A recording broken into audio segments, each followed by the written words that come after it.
All right, so continuing on with the Van Damme-a-thon, we've got Death Warrant. So, yeah, he's got a warrant for death. For death. To death. Yeah. All right, so let's talk about his new character here. Yep. His name in this is 72689. No, What? no, that's not it. 72689. All right, so Van Damme, he's Van Damme in every movie, so it doesn't really matter what his fucking name is in this movie. He's just Van Damme. He has to infiltrate a prison to figure out why prisoners are dying mysteriously. So he's sent in undercover as a they say he's like an armed commits armed robbery. Yeah. Right? Yeah, I think so. It's a respectful crime. A respectful crime, not murder. Yeah, it shows that you mean business. Right. Right. It's an aggressive act or some shit. I can't remember how they explain it in this. All right, so we get this opening, kind of a horror movie opening of sorts, where we introduce Patrick Kilpatrick's character, the Sandman. Which is ironic because we currently are watching the Sandman show on Netflix. Yeah. We only have a couple episodes left. We'll finish those very soon. Mm-hmm. But man, Van Damme really has some very iconic villains to me. Yeah. Like, the people they pick for his movies, whether it's Chong Li or Tong Po, or even Attila from Lionheart or whatever. Because he's very scary, very intimidating looking dudes, and the Sandman is no different. Nope. Who do you think's the scariest looking villain that we've seen? And Fender, of course, from Cyborg. Fender's the scariest. Okay. But this guy is also really scary. Yeah. I don't know. I don't want to go up against any of them. Yeah, whatever they did to him in this movie, his eyebrows. He's got the Mia Goth eyebrows. He's got the Mia Goth eyebrows, and then his hair is either naturally receding, or they shaved it back a little bit. And I don't know. And then the scar, of course, that he has on his face. He's just freaky looking. Yeah, he's really freaky. You can't kill me. I'm the Sandman. Yeah. So all right. Now we get an iconic line in here, which Kaylee and I have been repeating to each other all freaking day for the last couple days now. Yeah. And this is... I don't pay, I don't punk. I don't pay, I don't punk. I love it. It's so the way he enunciates punk is so his funny. Accent just elongates the U for so long. I don't punk. I don't punk. It's so no, good. You don't. Of course it's you so don't. good. It's so interesting, that his cellmate becomes kind of like his sidekick buddy. Right. After their literal first interaction is him trying to mouth rape him. Yes. Or fuck him up the ass. I'm not really... I don't know. Rape in general. Yeah, just rape either way. Yeah. That is interesting that they become kind of partners-ish. But he does, at least, hey, he's a rapist. Right? And he gets his comeuppance in this. They come into his room late at night and they do this piano wire type shit around his throat and cut his jugular. And Burke or Van Damme is blamed for his death. Now, of course, this is set up by the warden. Right. But now, as far as the story goes, Burke is sent in to investigate this, but he's also... I guess that's just to appease the, people asking questions, because the guys who send him in there, the one main dude who sent him in there is the dude who's in all of it. Right. He's working side by side with the warden and basically, I guess every person in the jail is corrupt. Pretty much. Every guard. Jail, yeah. Right? That's why they have the, like, sub-layers of the jail where, like, the guards don't go and they just have cell phones down there and, like, free roam. Yeah. Yeah, he has a full harem down there. So ridiculous. Yeah. You would think that if you were that low underground, the cell phones wouldn't work. You would think through all that concrete. Mm-hmm. Yeah. I think that that's probably a flaw in the writing. But, sure. Yeah. A little continuity issue. Little bit, but that's okay. Yeah. So, let's not get ahead too much there, but we do get one of the guys that he's fighting in here is Paco from Bloodsport. The guy once again who has that fighting stance that you like. That's the one that he gets in the fight with in the mess hall, where they're getting their food. And yeah, just this idea that this prison has like levels to it, and the lower down you go, like the weirder it gets, and and then like no guards go down there. Right. Like what? What? This does not exist. That's not a real This prison. is not a thing. Like. Prisoners aren't allowed to just like, put together. Like the priest just has a bunch of like, I don't know if they're trans or if they're cross-dressers or what the hell they would, identify as. But he's got this like harem, right? He's got this whole place to himself where just like him and a bunch of like women are hanging out, and you're telling me no one goes down there? Nobody goes down there? Nope. Yeah. Why? Why is it so scary down there? It's just a bunch of chicks or dudes dressed as chicks or whatever and the priest. Right. That's it. So you don't think that a bunch of prisoners would go down there and, be like, and start trying to like rape people right? You got a bunch of people down there looking like women. You don't think all these freaking prisoners are gonna go down there and just have like, Rape Fest 2000 or 1990, whatever year this is? Yeah, I think they would. So I don't know why everyone's like so opposed to going down there, especially like the guards. Like that's so stupid. Like the guards aren't going down there. Yeah. I have no explanation for that.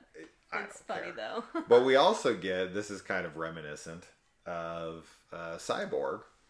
We get a Fender type glasses reveal of strangely colored eyes. Mm-hmm. Yes. Right? For his eyes that are like gold. Yeah, they're so weird. Yeah. Mm-hmm. I think he has jaundice. Where he's just got like, yellowing of the freaking eyes or something. Mm-hmm. It's more of the skin with jaundice, but you get my drift. So what do you think of the movie? We didn't even discuss that because it's like, this is more you. Right. This is your first viewing. I've seen this movie freaking 50 times. Mm-hmm. I liked it. I mean, I don't know where I would put it. I don't think I was like... I don't know. There wasn't as many scenes that I thought were funny, even if it was unintentionally funny, as some of the other movies. But I will say that I like his love interest in this the best. She's my favorite of all the people that he's been with, and I really loved their scene together. Like when they're in the trailer. The conjugal visit. Yes. Mm-hmm. So yeah, and I mean, Van Damme he's cool as usual. Yeah. Mm-hmm. She's definitely the most likable. She's definitely the most attractive to me. Mm-hmm. And I like their romance. I buy it enough. And I have to say, I haven't seen this in a while, but this is actually a better movie than I remember. Like, I actually think this is more straight for sure. A pretty good movie. Mm-hmm. Like, even though it's Van Damme and like there's some real kind of eye-rolly silly things and whatever, I really like this one. I really like this one a lot, actually.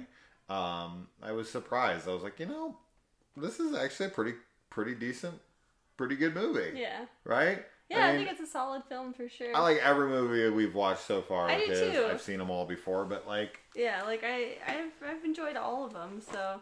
I think, because this one we watched a little split up, which we've done with the others, but for some reason I feel like I'm forgetting some parts of the story, which kind of is embarrassing, but I think I remember most of everything. So, I guess that's why I'm a little hesitant to be like... giving a solid answer on how I felt about it in terms of like the rest of his movies. We finished this movie like 2 days ago. Yeah, I know. But yeah, this one's kind of reminiscent of like Cyborg in the sense that these are much darker films, right? Bloodsport and Kickboxer and whatever. Now, Kickboxer has, the fact that Tong Po raped his girlfriend.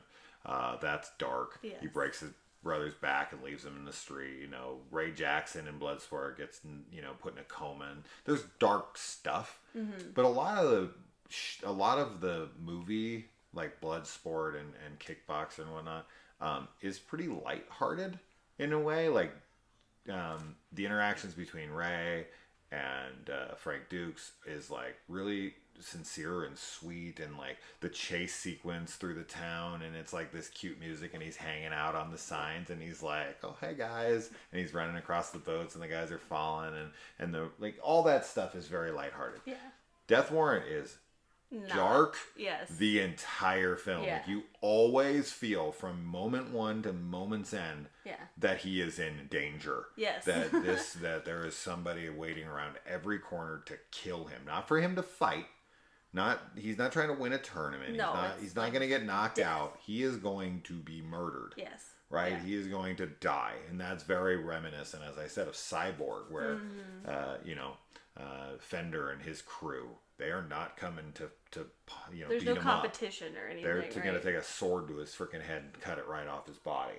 And in this, it's tense. Like when he's like, when Hawkins comes and is just like, you're going to get a pay to visit tonight. It's scary. Like when you're in your room late at night and there's nothing you can do and the guards are against you and these prisoners, there's 100 dudes in there that all want you dead. And then when the Sandman comes in and he sees him and he looks at him and then he like, beats him up in the shower and tells him like, I'm only leaving you alive because I want you to be in fear. Like I want you to know that I'm going to tell everyone you're a cop, and in here you're dead man. That is terrifying. To be in a maximum security prison where everyone already kind of wants you dead anyways and gunning for you. Find out that you're a police officer. Now, getting everybody to want to kill you. Yes, literally everyone. Yeah. So, I think there's a really good atmosphere to this one, where there's just this looming threat over Burke the entire film, and then you got the investigation going on with his girlfriend on the outside, who's investigating. She uses the little horny computer whiz kid from River's Edge, a movie I adore. And anytime I see this kid in a movie, which I don't see him very often, but I'm always like, oh my god, it's the kid from River's Edge. He was really funny. He is funny, actually. Yeah. We're both adults here. Oh my gosh, he's so ridiculous. Oh damn, like, I'm missing she's Star into Trek. I hate that they It's throw adorable, that. though. I hate that they throw that like stereotype on nerdy people. Like, oh, he likes Star Trek, and she's like, ugh. Star Trek rules. Yeah, I don't know.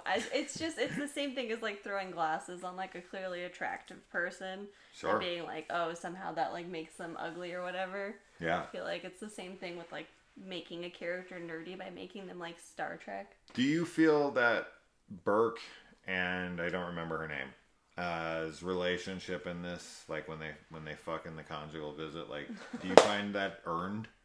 No, I mean, like, no, they don't have any real interactions before that. No. They meet. He's just horn dogged He's out. just a horn dog. Been in a prison. But, like, I don't know, it was, like, a really sexy scene, honestly. Yes. Like, when he's, like, kissing on her neck and stuff, and, like... telling her she's all beautiful. Yeah, and she's like, alright. Like, just goes with it. I don't think it's earned. I mean, their relationship, I was like, they're my favorite relationship. I just think that they have the best chemistry, I guess, is really what I meant. Yeah. I definitely don't think it's earned. No. But, like, he's in prison. Yeah. He thinks he can die. Yes. He's been around men, and he's been in a very stressful situation. He's being put in this room. They're supposed to make it look real. Mm-hmm. And, she's getting hit on by some, like, 15-year-old computer whiz, and she's, like, all pent up from work, So... it just happens. Yeah. They screwed. Good for them.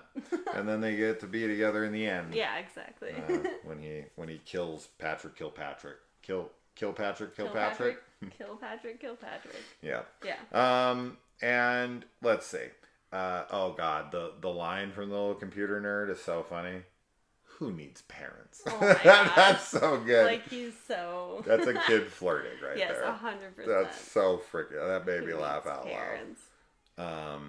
And the guy, I'll say, the guys who like come into the cells at night, who remind me of Bebop and Rocksteady, they like them coming to the dude's room, the one that's like, I need protection, who has the information, like them, like I love how that scene is directed, like where, you know, you don't see anyone outside the cell and it's all dark, and then you hear this like whisper, and then you see a gasoline jug like kicked in front of the door. You never see the person that kills them. You just hear them and you see the tools of death, right? And he takes the straw and he spits the freaking gas all over him, and just you see the, you know, it's dark behind the bars, and then you see the straw come through, like just pushes through, and then, you know, and blows.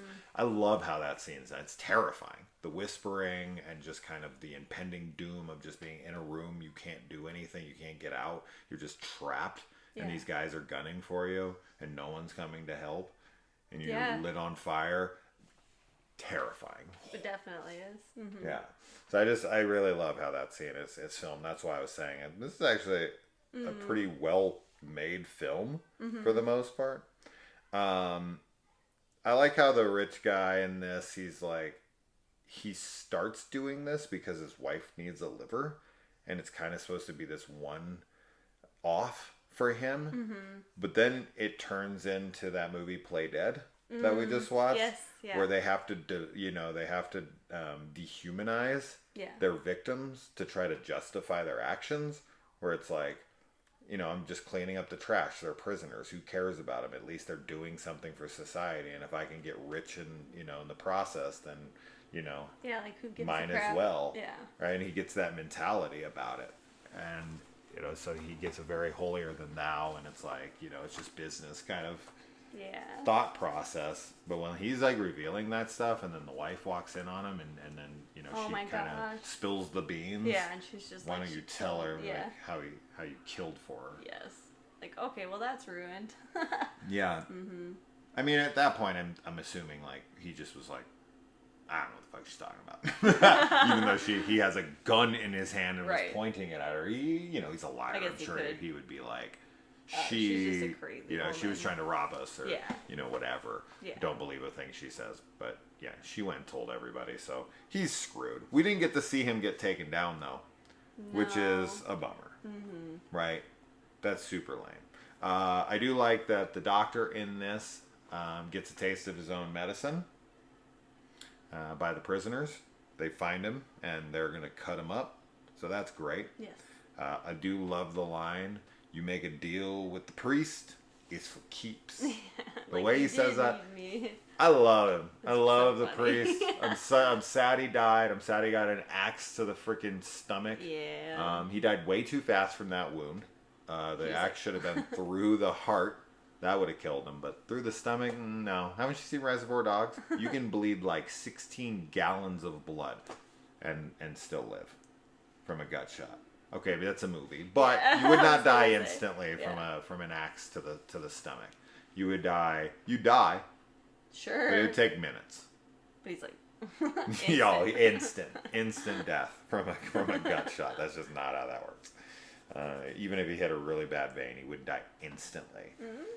Oh man, I also love the way when the Sandman, I don't know what his plan was here, but to open this big fiery door and stand like in the opening of it. It's so ridiculous. And then he's like, when he's about to get kicked, like how could he take advantage of this obvious?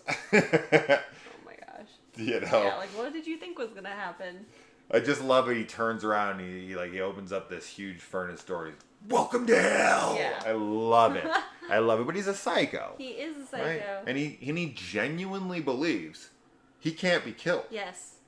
Because Burke shoots him like 6 times. Yeah, a ton. Right? He's the boogeyman. He's freaking Michael Myers. Adrenaline, yeah. He's just like freaking moving through the pain. I don't know. Yeah. Mm-hmm. But he survives that. He comes in. And then, Burke kicks him in to the fire. And he's in there, and everyone's like, can't be. And then he jumps out of the fire, and he rolls around, and then he keeps fighting him, and then he, finally gets his head back on that bolt that's sticking out. Yeah. And even then he's like, you can't kill me, I'm the boogeyman. And he's Sandman. the Sandman. Same thing. He like shoves his head like back farther, or like wiggles it around or whatever. Yeah. And then he does die, and he looks so surprised that he's dying. I want to see a Halloween movie where Michael's like shot or put through something, and he's like, "You can't kill me, I'm the boogeyman." I don't know why, I'm but it was like, run as fast as you can. Can't catch me. I'm the gingerbread man. In the gingerbread man? I think you've been watching Gary Busey's freaking Ginger Dead Man. No, I've never seen that. No, I've seen too many of them. I've even seen Evil Bong versus Ginger Dead Oh yeah, Man. we always talk about the Evil Bong movies. Yeah. You gotta watch those at some point. No, maybe. I've already seen enough of them. All right. I'd watch them. Okay. I do want to cover more franchises. That's why I'm having a fun time doing the Jean-Claude Van Damme stuff. But I want to do Ghoulies, and I want to do all these like franchises we haven't done. I've done a lot. I've done a lot of them. Trust me. But I'd love to revisit like Friday the 13th and stuff. I know. Oh yeah. Because I did those so long ago. That would be really good to revisit. I think we'd have a lot more to say. Yeah. Because my videos are like 10, 15 minutes long. Yeah, we should totally revisit them, because a lot of them I haven't seen. I mean, all of them I have not seen as much as you have in general. So like, oh, I know. It would be really cool to like, and I always want to rewatch like the Friday the 13th movies and Halloween and Child's Play, like all of them. I just always want to put them on. I guess if you can kill the Sandman, you've earned every prisoner in that prison's respect. Because then he has to walk through all of them, and they're like, make a way. They're like, never mind. Make a path. They killed that guy. So. Killed the Sandman. And it's just respect. I mean, Yeah. they all know that if they charge him together, it's nothing anybody could do. Unless you're freaking Neo from the Matrix, you can't take on, 150, 200 dudes at once. It's just not happening. It ain't. But yeah, Hawkins lives. He was going to get killed by the warden, but the warden gets a shotgun blast to the back by the priest.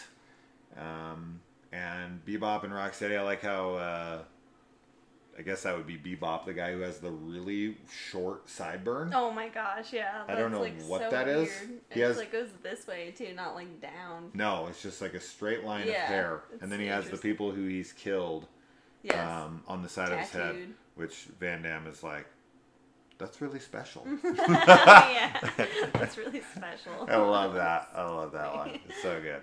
But yeah, it's a kick-ass movie. Yeah. Or kick-face movie. It's a kick ass and face. I think this is one of his more underappreciated ones when people. But we've been asked to review by all the people who care, because these videos, they only get like 200-300 views, but like 50 comments. So the people who watch them are passionate about it and are like, can you do this and this and this and this and this and this and this? I mean, I've seen 20 titles at this point of people being, and most of them are like 7-8 titles each. Yeah. They're like, oh, can you, maybe this, and this? So there's people who are really excited about these, and I'm excited about them. I just purchased 20 Van Damme films on eBay, and 15 of them have arrived. We got 5 more coming in the mail. But lots of Van Damme to come. Lots of Van Damme to come, and some I haven't seen. Yeah, which will be really fun. I'm excited for those, for us to watch them for the first time together. That's going to be really cool. There's one I have not seen that is actually similar to this one. It's Van Damme in prison again, and it's called In Hell. And I got a really cool steel book of it. That I'll show you when we record the video, but I've never seen that one, and I want to and I do really want to rewatch JVCD. You'll have to find out. I'm not going to tell you what it's about, but it's later on. It's one of his later movies when he's older. But after we watch all these guys, I want to check out some like Dolph Lundgren movies, and some Brandon Lee movies like Rapid Fire or Showdown in Little Tokyo and stuff like that. Those are super fun. But after we watch enough Arnold, Stallone, Van Damme, Lundgren, all these, I do want to show you the Expendables movies, right? But that's after a while. We're not gonna show you those for a long while. Okay. But anyway, we got an Expendables 4 coming out supposedly soon. But that's that. What do you guys think of Death Warrant? And what do you want to see us do next? I have picked Sudden Death. That's the one I want to watch next. Sudden Death. Yep, it's basically Die Hard in a hockey arena. It's a total Die Hard clone. It's a very similar movie, but it's Van Damme instead of Bruce Willis, and it ain't Nakatomi Plaza. It's Game 7 of the Stanley Cup Finals. Oh. Yep.